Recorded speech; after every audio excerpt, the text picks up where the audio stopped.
ভুঁড়ি ভোনার রেসিপি তো নিশ্চয়ই আপনারা অনেকভাবেই বানিয়েছেন, বাট কী পদ্ধতিতে বানালে এই টেস্টটা সব থেকে ভালো আসে সেটা আজকে আপনাদের এই ভিডিওর মাধ্যমেই দেখাবো। তো আসসালামু আলাইকুম বন্ধুরা, কেমন আছেন সবাই? আসমা কুকিং হাউসে আপনাদের সকলকে স্বাগত।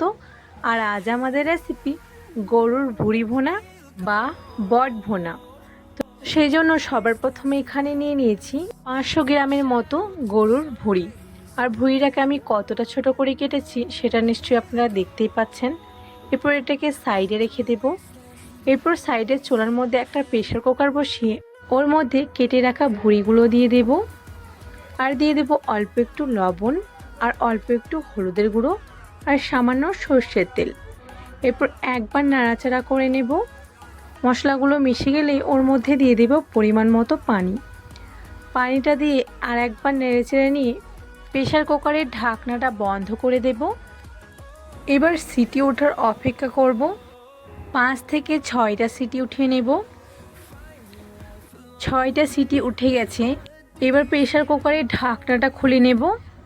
এরপর সাইডে চুলার মধ্যে একটা তাওয়া বসিয়ে ওর মধ্যে দিয়ে দেব বেশ খানিকটা সর্ষের তেল। এবার তেলটা ভালোভাবে গরম হয়ে আসলে ওর মধ্যে দিয়ে দেব 2 টুকরো দারচিনি আর একটা তেজপাতা। আর দিয়ে দেব পাতলা করে কেটে রাখা পেঁয়াজটা দিয়ে একবার নেড়েচেড়ে তেলের সঙ্গে মিশিয়ে নেব। এরপর ওর মধ্যে দিয়ে দেব পরিমাণ মতো লবণ। এখানে লবণের পরিমাণটা কম দিতে হবে, তার কারণ ভুঁড়িটা সেদ্ধ করার সময় ওর মধ্যে লবণ দিয়েছিলাম। এরপর ওর মধ্যে দিয়ে দেব কেটে রাখা কাঁচামরিচ। এবার বেশ কিছুক্ষণ নেড়েচেড়ে ভেজে নিতে হবে। এবার পেঁয়াজের কালারটা ঠিক এরকম চলে এলে তখন ওর মধ্যে দিয়ে দিতে হবে 1 চামচের মতো আদা রসুনের পেস্ট। রসুনের পেস্টটা দিয়ে ততক্ষণ কুক করতে হবে যতক্ষণ ওর মধ্যে থেকে কাঁচা গন্ধটা চলে যাচ্ছে। এবার আদা রসুনের কাঁচা গন্ধটা চলে গেলে তখন ওর মধ্যে দিয়ে দেব 1/2 চামচের মতো ধনে গুঁড়ো, 1/2 চামচের মতো হলুদের গুঁড়ো, 1/2 চামচের মতো লঙ্কা গুঁড়ো আর 1 চামচের মতো জিরে গুঁড়ো।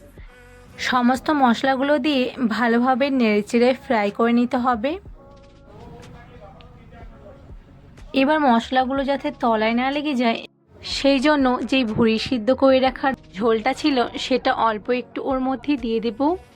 এবার 2 থেকে 3 মিনিটের মতো মশলাটাকে কুক করে নেব। এবার মশলা থেকে যখন তেল ছাড়তে শুরু করবে তখন ওর মধ্যে দিয়ে দেব সিদ্ধ করে রাখা ভুঁড়িগুলো দিয়ে আবার নেড়েচেড়ে ভালোভাবে মশলার সঙ্গে মিশিয়ে নেব।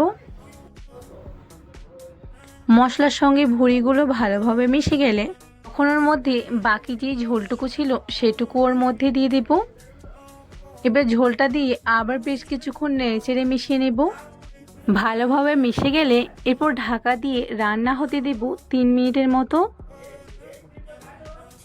3 মিনিট পর ঢাকা খুলে দেখব ভুঁড়িগুলো খুব ভালোভাবে কুক হয়ে গেছে। এবার একবার নেড়েচেড়ে নিয়ে ভুঁড়িগুলো আপনাদেরকে দেখাচ্ছি। দেখুন ভুঁড়িটা দেখতে কতটা লবণীয় হয়েছে। তো ওপর থেকে ধনিয়া পাতা কুচি ছড়িয়ে দিলেই আমার গরুর ভুঁড়ি ভোনার রেসিপি রেডি। তো গরুর ভুঁড়ি বা বট ভোনার এই রেসিপিটা আপনাদেরকে কেমন লাগলো অবশ্যই কমেন্ট করে জানাবেন। আর আমার ভিডিওটা যদি ভালো লেগে থাকে অবশ্যই একটা লাইক করবেন আর চ্যানেলটা সাবস্ক্রাইব করে নেবেন যাতে ভিডিও আপলোড হলে সবার প্রথমে আপনার কাছে পৌঁছে যায়। তো আজকের ভিডিওটা এই পর্যন্তই। দেখা হবে নেক্সট কোনো ভিডিওতে ইনশাআল্লাহ। ততক্ষণ আপনারা ভালো থাকুন এবং সকল মানুষকে ভালো রাখার চেষ্টা করুন। আল্লাহ হাফিজ।